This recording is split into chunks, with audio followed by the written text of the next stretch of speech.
नमस्कार दोस्तों, आपके अपने YouTube चैनल पर स्वागत है और वेलकम टेक्निकल गुरुजी एग्जाम में आपका हार्दिक आप सभी का हमारे YouTube चैनल में स्वागत है। अगर आपको हमारा वीडियो अच्छा लगे तो लाइक ज़रूर करें। आप पहले बार हमारे चैनल को देख रहे हैं तो ज़रूर सब्सक्राइब करें। जय हिंद, वंदे मातरम। सौजन्य SR कोचिंग अजमेर। दोस्तों, SR कोचिंग अजमेर में रेलवे, बैंक, SSC, CGL के बैच शुरू कर दिए गए हैं। अगर आप भी अजमेर में निवास कर रहे हैं या नज़दीक हमारे सेंटर पे के पास में निवास कर रहे हैं तो आप संपर्क कर सकते हैं। दोस्तों, हमारा रजिस्ट्रेशन शुल्क होगा मात्र 500 रुपये और आपको मिलेगा, अगर आप चाहें तो प्रति माह शिक्षण संस्थान की सामग्री हमसे प्राप्त कर सकते हैं और किसी भी प्रकार का अगर आप फ्री स्टडी मटेरियल चाहते हैं तो भी आप हमसे नमस्कार दोस्तों, आपके अपने YouTube चैनल पर स्वागत है। और दोस्तों, आज की इस चैनल के माध्यम से मैं लेकर आ गया हूं मॉडल सेट कोड नंबर 302। तो दोस्तों, ये अति महत्वपूर्ण 10 प्रश्न है और ये प्रश्न है रेलवे एग्जाम की दृष्टि से काफ़ी महत्वपूर्ण है। अगर दोस्तों आप NTPC ग्रुप डी, इसके अलावा पटवार भर्ती परीक्षा, राजस्थान पुलिस या SSC भर्ती परीक्षा या किसी भी अन्य स्ट्रीम की अगर आप तैयारी कर रहे हो तो आप ज़रूर हमारे इस मॉडल सेट क्विज में रोजाना भाग ले सकते हैं। और ये एक प्रकार से निःशुल्क सेवा है आप लोगों के लिए और आप अपना चेक कर सकते हैं कि 10 में से आज आपने कितने प्रश्न सही किए हैं। ठीक है दोस्तों, ये प्रश्न पिछले गत वर्ष के प्रीवियस ईयर के जो पेपर है उनमें से लिए गए हैं और एग्जाम की दृष्टि से अति महत्वपूर्ण प्रश्न है। पहला प्रश्न दे रखा है, निम्नलिखित में से शुष्क बर्फ कौन सी है? कैल्शियम हाइड्रोक्साइड, बी ऑप्शन दे रखा है ठोस कार्बन डाइऑक्साइड, सी ऑप्शन दे रखा है सोडियम हाइड्रोक्साइड। दोस्तों, ये जो प्रश्न आया था PSI के पेपर में 2011 में आ चुका है। रेलवे में ग्रुप डी और NTPC एग्जाम में ये प्रश्न आ चुका है। पटवार भर्ती परीक्षा में भी ये प्रश्न आ चुका है। राजस्थान पुलिस में भी ये प्रश्न आ चुका है। अति महत्वपूर्ण प्रश्न है, बार बार रिवाइज होता है, बहुत महत्वपूर्ण है। निम्नलिखित में से शुष्क बर्फ कौन सी है? कैल्शियम हाइड्रोक्साइड, ठोस कार्बन डाइऑक्साइड और सी ऑप्शन दे रखा है सोडियम हाइड्रोक्साइड। तो साथियों, हमें यहाँ पर राइट करना होगा। अति महत्वपूर्ण प्रश्न है, इसलिए मैं आपको बता रहा हूँ कि जो मैं अब बबल कर रहा हूँ ठोस कार्बन डाइऑक्साइड, बिल्कुल हम यहाँ पर सी ऑप्शन को राइट करेंगे। ठोस कार्बन डाइऑक्साइड शुष्क बर्फ कहलाती है। दोस्तों, अगर आप नए नए हमारे YouTube चैनल को देख रहे हैं तो आप सब्सक्राइब जरूर कर लीजिएगा। और अगर आपको हमारा WhatsApp ग्रुप में शामिल होना है तो ये मेरा मोबाइल नंबर दे रखे हैं, आप अपना नाम, जिला नाम लिखकर भी भेज सकते हैं। प्रश्न संख्या 2 है, विटामिन C का रासायनिक नाम क्या है? ऑप्शन दे रखा है सिट्रिक अम्ल, बी ऑप्शन दे रखा प्रतिस्कर्वी अम्ल, सी ऑप्शन दे रखा ऑक्जेलिक अम्ल और डी ऑप्शन जो हमें दे रखा है द्रोक अम्ल। बहुत इंपॉर्टेंट है जी। दोस्तों, ये प्रश्न कई बार आ चुका है। ये PSI पेपर 2011 में आ चुका है। इसके अलावा रेलवे भर्ती बोर्ड परीक्षा में पूछा गया है। RSSM की जो भर्ती परीक्षा होती है उसमें ये पूछा गया है। कृषि विभाग की भर्ती परीक्षा में ये प्रश्न पूछा गया है। SSC के अंदर भी ये प्रश्न पूछा जा चुका है। विटामिन C का रासायनिक नाम क्या है? आप जल्दी से कमेंट करके बता सकते हैं। ए ऑप्शन दे रखा सिट्रिक अम्ल, बी ऑप्शन दे रखा है प्रतिस्कर्वी अम्ल, सी ऑप्शन दे रखा ऑक्जेलिक अम्ल और डी ऑप्शन दे रखा है हेट्रोदिक अम्ल।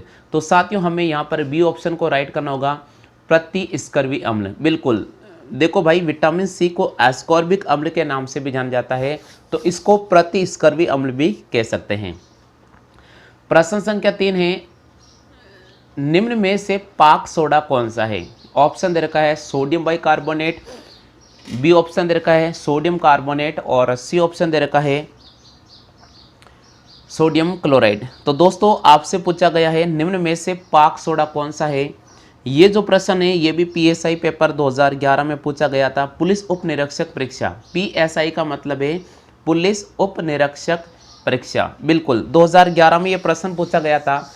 निम्न में से पाक सोडा कौन सा है? ऑप्शन दे रखा है सोडियम बाइकार्बोनेट, बी ऑप्शन है सोडियम कार्बोनेट, सी ऑप्शन है सोडियम क्लोराइड। दोस्तों, अगर आप पहले बार देख रहे हैं तो ज़रूर चैनल को सब्सक्राइब करें। तो जल्दी से आप इस प्रश्न संख्या 3 का आंसर चयन कर सकते हैं। निम्न में से पाक सोडा कौन सा है? तो दोस्तों, मैं आपको बता दूं कि पाक सोडा की जब भी बात बोले तो सोडियम बाइकार्बोनेट को हमें राइट करना पड़ेगा। पाक सोडा का मतलब है यहाँ बेकिंग सोडा। बेकिंग सोडा निम्न में से पाक सोडा, देखो आजकल नाम पाक सोडा आने लग गया, पुराने पेपर अगर आप उठाकर देखोगे तो वहाँ पर आएगा बेकिंग सोडा के नाम से किसी ने। अगर मैं ये प्रश्न बेकिंग सोडा से टाइप कर देता तो शायद चेंज कर लेते हैं पास आंसर। तो सोडियम बाइकार्बोनेट को हमें सही करना पड़ेगा। प्रश्न संख्या 4 है, कार की बैटरी में किसका प्रयोग किया जाता है? कार की बैटरी में किसका प्रयोग किया जाता है?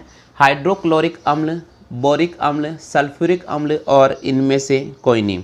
कार की बैटरी में किसका प्रयोग किया जाता है? हाइड्रोक्लोरिक अम्ल, बोरिक अम्ल, सल्फ्यूरिक अम्ल और इनमें से कोई नहीं। दोस्तों अति महत्वपूर्ण प्रश्न है प्रश्न संख्या 4। ये भी प्रश्न जो 4 है पीएसआई पेपर 2011 में पूछा गया था। तो दोस्तों हमें यहाँ पर डी ऑप्शन को राइट करना पड़ेगा, क्योंकि यहाँ आपको मैं बता देता हूँ डी ऑप्शन को क्यों राइट करेंगे। इसका एक बहुत बड़ा कारण है। जैसे देखिए, सबसे पहले पूछा जा रहा है कार की बैटरी में किसका प्रयोग किया जाता है। तो दोस्तों मैं आपको बता देता हूँ कि कार की जो बैटरी है उसमें सल्फ्यूरिक अम्ल का प्रयोग किया जाता है। यहाँ सल्फ्यूरिक दे रखा है, क्या दे रखा है यहाँ पर? सल्फ्यूरिक। तो इसको राइट नहीं करेंगे, क्योंकि सल्फ्यूरिक नहीं होता है, सल्फ्यूरिक अम्ल होता है, इसलिए हम यहाँ पर डी ऑप्शन का चयन करेंगे। कार की बैटरी में जो प्रयोग किया जाता है सल्फ्यूरिक अम्ल का प्रयोग किया जाता है। प्रश्न संख्या 5 है, लहसुन में गंध होती है। लहसुन में गंध होती है, ये भी पीएसआई पेपर 2011 में पूछा गया था।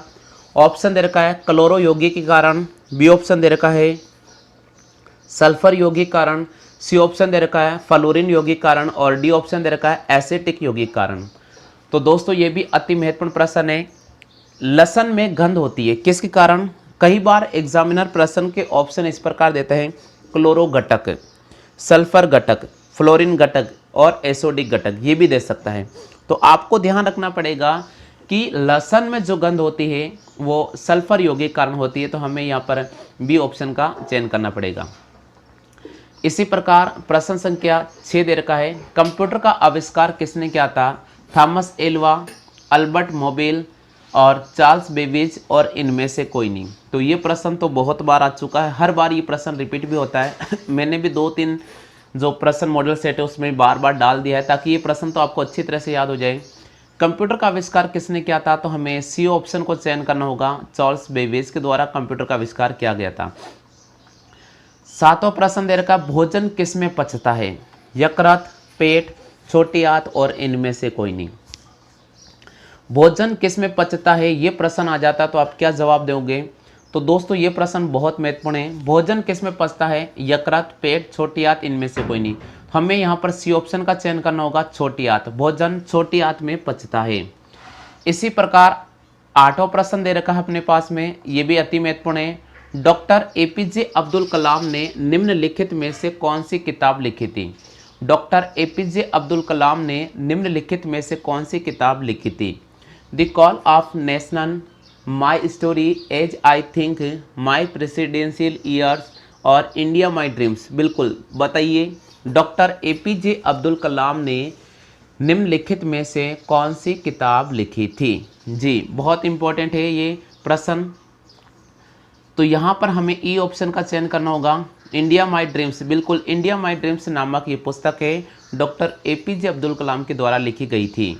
जी 9वां प्रश्न, जल संरक्षण की निम्नलिखित में से कौन सी पद्धति भारत के बहुत से क्षेत्रों में प्रचलित है? जल संरक्षण की निम्नलिखित में से कौन सी पद्धति भारत के बहुत से भागों में प्रचलित है? ऑप्शन दे रखा वर्षा का जल संचय करना, बी ऑप्शन दे रखा नहर, सी ऑप्शन दे रखा तालाब, डी ऑप्शन दे रखा ट्यूबवेल और ई ऑप्शन दे रखा इनमें से कोई नहीं। तो दोस्तों ये अति महत्वपूर्ण प्रश्न है। मैं आपको बता देता हूँ कि जल संरक्षण निम्नलिखित में से कौन सी पद्धति भारत के अंदर बहुतायत में प्रचलित है? तो हमें सी ऑप्शन को राइट करना होगा, तालाब। देखो वर्षा का जल संचय आप मानते हो कि इसको सोच रहे हो कि ये राइट हो सकता है। नहर हर क्षेत्रों में नहीं है भारत के अंदर, तो वर्षा का जल तो आता है, लेकिन संचय बहुत से कम ऐसे राज्य हैं, ऐसे कम जिले हैं जो वर्षा के जल को संचय करते हैं, इकट्ठा करते हैं। लेकिन तालाब एक भारत के हर क्षेत्र में मिल जाएगा, हर गांव में तालाब मिल जाएगा। तो कहीं ना कहीं ये प्रश्न सी हम राइट करेंगे। तो भारत के अंदर जल संरक्षण की जो सबसे अच्छी पद्धति जो भारत में प्रचलित है वे है तालाब। इस प्रकार 10वां प्रश्न है, निम्नलिखित में से कौन जाना हुआ अर्थशास्त्री है? S Radhakrishnan, J C Bose, Thomas Malthus, John Milton और हमें दे रखा है रविंद्रनाथ टैगोर। आपसे पूछा गया है कि इनमें से कौन सा अर्थशास्त्री है। तो दोस्तों मैं आपको बता देता हूँ, थॉमस माल्थस जाने माने प्रसिद्ध अर्थशास्त्री हैं यहाँ पर। तो दोस्तों आज का ये वीडियो कमेंट कैसा लगा है आप जल्दी से कमेंट कर दीजिएगा। 10 प्रश्न ये अति महत्वपूर्ण प्रश्न है। अगर इनमें से एक भी प्रश्न आपके एग्जाम में आता है तो 1 नंबर आपके 100% आएगा, ये मेरी गारंटी है। आप वीडियो को अच्छी तरह से और बार बार देखोगे तो दोस्तों अगर जानकारी अच्छी लगी है तो आप मेरे चैनल को सब्सक्राइब कर सकते हैं। आप पहले बार वीडियो देख रहे हैं तो चैनल को सब्सक्राइब करें, शेयर करें। और अगर आप भी हमारे व्हाट्सएप ग्रुप में शामिल होना चाहते हैं तो नाम और ज़िला नाम लिखकर हमारे ये नीचे दिए गए नंबर 9214447666 में मैसेज करें। और एक बार फिर से मैं टेक्निकल गुरुजी एग्जाम से शैलेंद्र सिंह रावत आपके अपने यूट्यूब चैनल पर तहे दिल से हार्दिक अभिनंदन स्वागत करता हूं। नमस्कार दोस्तों, आपके अपने यूट्यूब चैनल पर स्वागत है और वेलकम टेक्निकल गुरुजी एग्जाम में आपका हार्दिक आप सभी का हमारे YouTube चैनल में स्वागत है। अगर आपको हमारा वीडियो अच्छा लगे तो लाइक ज़रूर करें। आप पहले बार हमारे चैनल को देख रहे हैं तो ज़रूर सब्सक्राइब करें। जय हिंद, वंदे मातरम, सौजन्य SR कोचिंग अजमेर। दोस्तों SR कोचिंग अजमेर में रेलवे, बैंक, SSC, CGL के बैच शुरू कर दिए गए हैं। अगर आप भी अजमेर में निवास कर रहे हैं या नज़दीक हमारे सेंटर के पास में निवास कर रहे हैं तो आप संपर्क कर सकते हैं। दोस्तों हमारा रजिस्ट्रेशन शुल्क होगा मात्र 500 रुपये और आपको मिलेगा, अगर आप चाहें तो प्रति माह शिक्षण संस्थान की सामग्री हमसे प्राप्त कर सकते हैं। और किसी भी प्रकार का अगर आप फ्री स्टडी मटेरियल चाहते हैं तो भी आप हमसे संपर्क कर सकते हैं।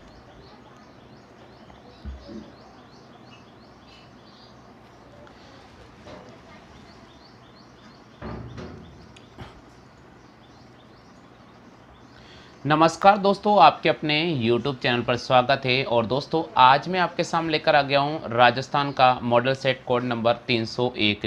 दोस्तों अगर आप रेट पुलिस भर्ती परीक्षा, पटवार भर्ती परीक्षा और रेलवे भर्ती परीक्षा की अगर आप तैयारी कर रहे हो तो हमारी इस डेली क्विज मॉडल सेट का अध्ययन जरूर हल करें। तो दोस्तों ये प्रतिदिन आपको 10-10 प्रश्न मिलेंगे आपके व्हाट्सएप नंबर पर और आप उन्हें हल कर सकते हैं और आप चेक कर सकते हैं कि इनमें से कितने प्रश्न आते हैं। और दोस्तों रेगुलर आप अगर मैं 10-10 प्रश्न आपको अपने व्हाट्सएप ग्रुप पर सेंड करूंगा। आप भी अगर हमारे ग्रुप में शामिल होना चाहते हैं तो आप जल्दी हमसे संपर्क कर सकते हैं। जैसा कि दोस्तों स्क्रीन पे नज़र आ रहा है कि विटामिन ए रेटिनॉल की खोज हुई थी। ऑप्शन दे रखा है 1338, बी ऑप्शन दे रखा है 1913, सी ऑप्शन दे रखा है 1940 और डी ऑप्शन दे रखा है 1920। अगर साथियों आपको पहला प्रश्न आता है तो आप कमेंट कर सकते हैं विटामिन ए रेटिनॉल की खोज कब हुई थी। 1338 हमें दे रखा है 1913, बी ऑप्शन दे रखा है 1940 और डी ऑप्शन दे रखा है 1920। तो साथियों हम यहाँ पर बी ऑप्शन को राइट करेंगे। बिल्कुल यहाँ पर बी ऑप्शन हमारे पास राइट हो जाएगा, यानी 1913 में विटामिन की खोज जो की गई थी 1913 में की गई थी। आप हमेशा ध्यान रखना, कभी भी ये प्रश्न आ जाए तो आप इसी प्रकार से राइट करना जी। प्रश्न संख्या 2 दे रखा है लोहे का अंश सबसे अधिक किस में पाया जाता है। सेब में, अंडों में, हरी सब्जी में और इनमें से कोई नहीं। लोहे का अंश सबसे अधिक किस में पाया जाता है। सेब में, अंडों में, हरी सब्जी में और इनमें से कोई नहीं। तो साथियों मैं आपको बता देता हूँ कि लोहे का जो सबसे अधिक अंश पाया जाता है वे हरी सब्जी में पाया जाता है, इसलिए हम यहाँ पर बी ऑप्शन को राइट करेंगे हरी सब्जी में। लोहे का सबसे अधिक जो अंश पाया जाता है हरी सब्जी में पाया जाता है, इसलिए हम यहाँ पर बी ऑप्शन को राइट करेंगे। जी हाँ दोस्तों, बहुत ही महत्वपूर्ण प्रश्न है, कई बार ये एग्जाम में आता है तो आपको बिल्कुल ध्यान रखना पड़ेगा कि लोहे का सबसे अधिक अंश किस में पाया जाता है, हरी सब्जी में। प्रश्न संख्या 3 की बात करते हैं। प्रश्न संख्या 3 दे रखा है प्रोटीन और वसा दोनों प्रचुर मात्रा में किस में पाया जाता है।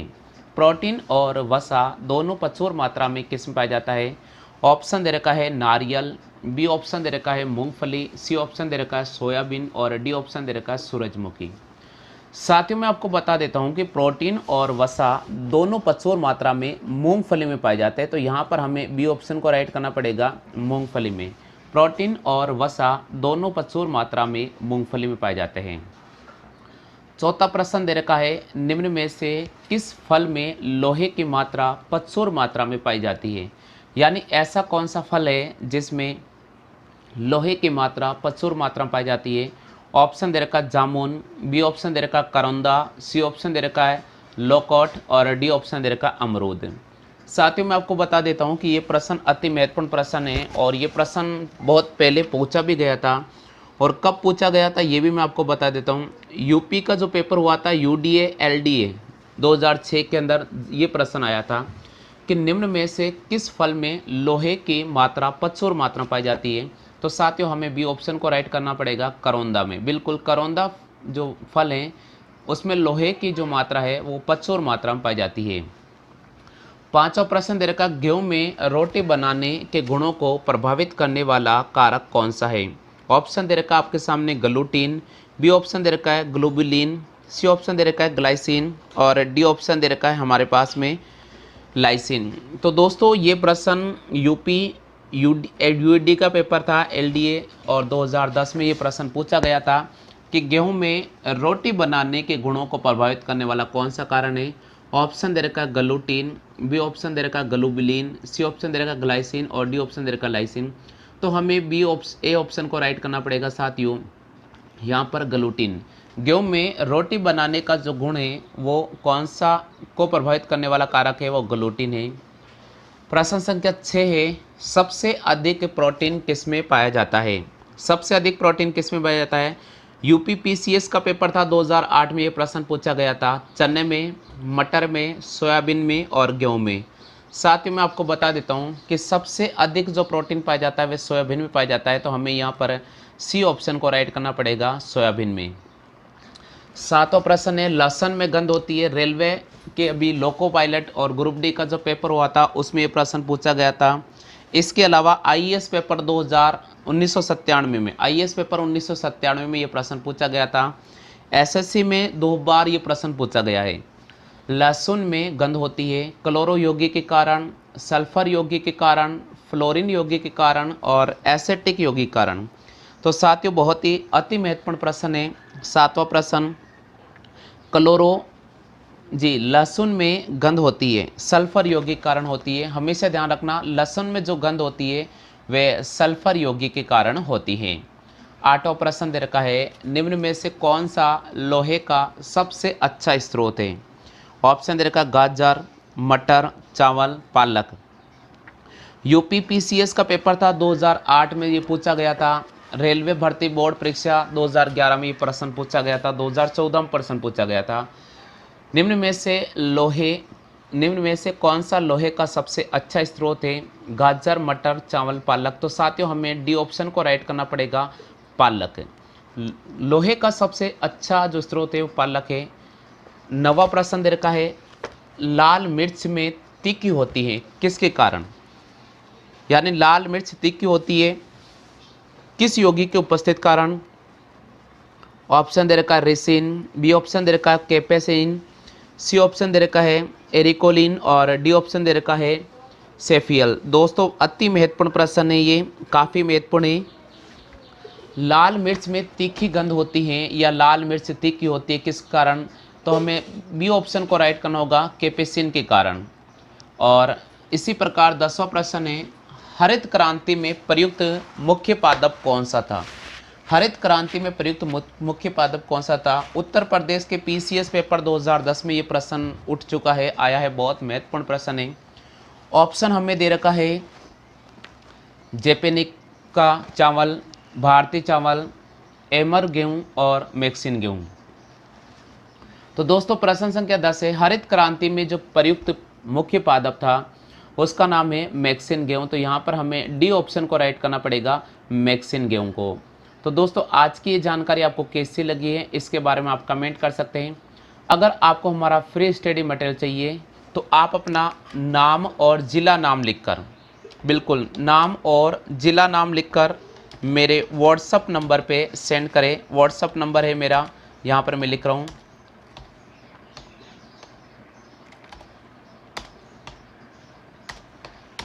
जी आपका नाम और ज़िला नाम लिखकर व्हाट्सअप नंबर पे सेंड कर दीजिएगा। बिल्कुल आपको स्क्रीन पे व्हाट्सअप नंबर नज़र आ रहा है 9214447666 पर आप अपना नाम, ज़िला नाम लिखकर भेज दीजिएगा।